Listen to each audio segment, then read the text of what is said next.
Hey, this is Chris from Rekkid Talk. Today, this will be the first installment of something I'm going to do kind of on an irregular basis. I buy used Rekkids. So this is going to be basically crate digging stories. So this will be stuff I found in the wild. So this isn't stuff I bought new. This isn't stuff I bought off of Discogs. This is stuff from either my local indie record stores used section or some of our local antique malls, thrift stores, um, flea markets. You know, the place where um, you're somebody's grandmother died, and man, she had a lousy record collection. Grandma's records suck. Yeah, so I dug through a lot of those sucky records.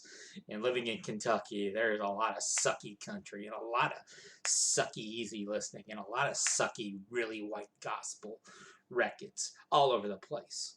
It's like they want a buck for them. I wouldn't take them for free.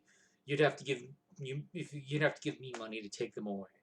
But I did find some things that I liked, both in the CD and the LP realm. So first, let me show you. Here's some CDs I got at a local flea market. Um, Paid a total of $5 for these 4 CDs. So let me take the inserts out of the jewel case here. We have U2, the Joshua Tree. You're saying boring. It just happens that my CD for the Joshua Tree is pretty much roached, and it is something that I do want to get on LP because there's like really 3 U2 albums that I'm really into: Joshua Tree, Unforgettable Fire, and War. I have the first 2 on vinyl. I don't have the Joshua Tree yet, but this buck CD will fill me in until I find one at the right price. Here's a CD. I had this back in the day. At some point, I got rid of it. I figured, hey, it's cheap. If I ever want to listen to Faith by George Michael, I got it for cheap. There we go. I like Katie Lang. So they had Katie Lang Ingenue.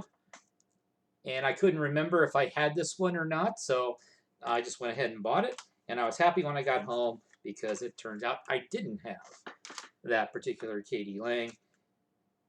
Then finally, hey, let's gamble.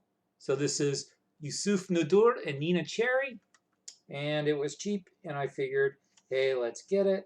And so there it is. Good African musician. Again, it was a buck, so we'll take a chance. Then another set of 4 CDs, 4 for $5. I got at another place. So there's more U2s.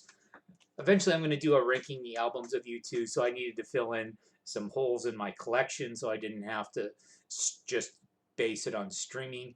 I'd have something to show. So there's How to Dismantle an Atomic Bomb, which I never bought. This was the one from 2004, and U2 Pop, which was from 1997. I got a U2 Pop as well, so I'm closer to having all the U2 studio albums. Here's another one I used to have back in the day, and somewhere along the lines it disappeared. And this is a good record, Fine Young Cannibals. So now I have Fine Young Cannibals again. And then finally, because it was $1.50 each or 4 for $5, I figured I should get a 4th one. I couldn't really find something I wanted. I found there were a few there that I liked, but there was stuff I already had, or a bunch of crap that I don't want. And so I decided to gamble on a Vince Gill record. So this is my first Vince Gill record. So hopefully I'll like it, and if I don't, well, I paid $1.25 for it. Now let's get into some vinyl. That's what you guys are here for. So somebody, and I'll be honest, I can't remember who, somebody showed this in their blues vinyl tag. So this is David Bromberg. So this will be one of the 2 records I got out of the used section at the record store. So we have that. Then the other one that I got was Mud Honey Vanishing Point. So this is a relatively recent Mud Honey from 2013.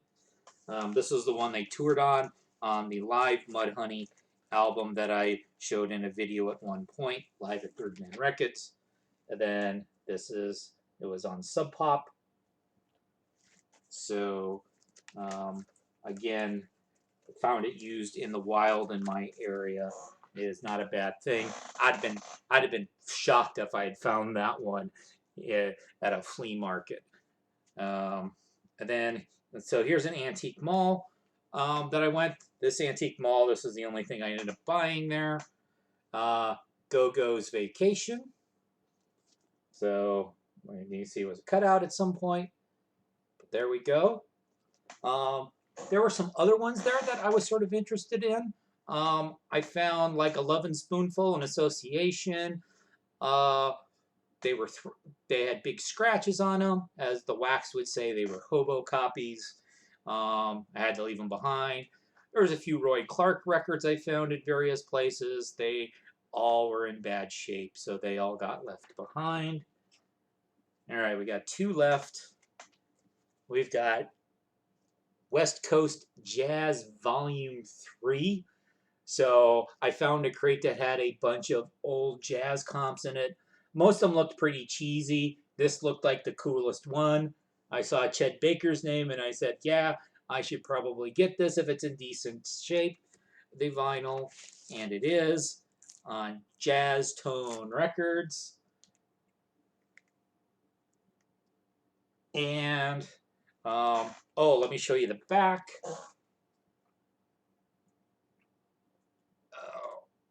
I don't know if you can read that, but there's that sticker up in the upper left-hand corner. Then the guy wrote his name on there as well. Please handle carefully and return to George Knight Gassler. And then George K. Gassler, 20 September 1958. So George Knight Gassler was pretty picky about his Rekkids. So please handle his Rekkids carefully. And it seemed like he did, because this one was in pretty decent shape. I'm wondering if some of those other jazz comps that I decided not to get, I wonder if they belong to George Knight Gassler as well. Maybe the next time I go to that particular place, maybe I'll try to remember to look that up. But here's the best find of the last few weeks. So we've got a Greek folk album here. And I was flipping through. I found this booth with crates, and these were just the most awful crates. Jim Neighbors, local gospel, ugh. I mean, I was excited because there was like 8 crates there, but they were all just so terrible. And then in the second to the last crate, I saw this picture, and I'm like, and I'm part Greek, and I went to Greece a few years ago, and I really liked it. And I liked this just from the picture. I paid about $1.99 for it. There's the back.